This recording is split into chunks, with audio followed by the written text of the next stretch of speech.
কেউ কি কখনো আপনাকে সবার সামনে ছোট করার চেষ্টা করেছে?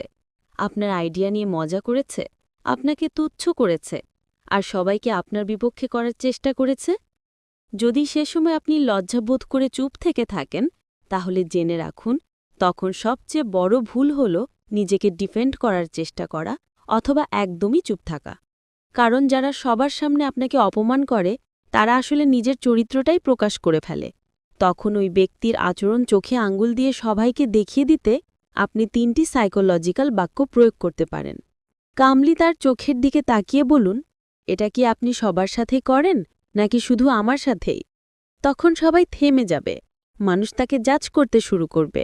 আরেকটি বাক্য বলতে পারেন, সেটা হলো, সম্ভবত এজন্যই মানুষ আপনাকে এড়িয়ে চলে, এতে তার আচরণ এখন তার বিপক্ষে ফিরে দাঁড়াবে। ৩ নম্বর বাক্যটি হল, অন্যদেরকে আপনার এই দিক নিয়ে বলতে শুনেছি, এখন বুঝলাম তারা কেন বলেছিল। এটা শুনে সে নিজেই ভেঙে পড়বে, আত্মবিশ্বাস নষ্ট হয়ে যাবে। মনে রাখবেন, স্মার্ট মানুষ চিৎকার করে নয়, মনস্তত্ত্ব দিয়ে যেতে। আপনি শান্তভাবে জবাব দেবেন আর সবাই তার বিপক্ষে ঘুরে দাঁড়াবে।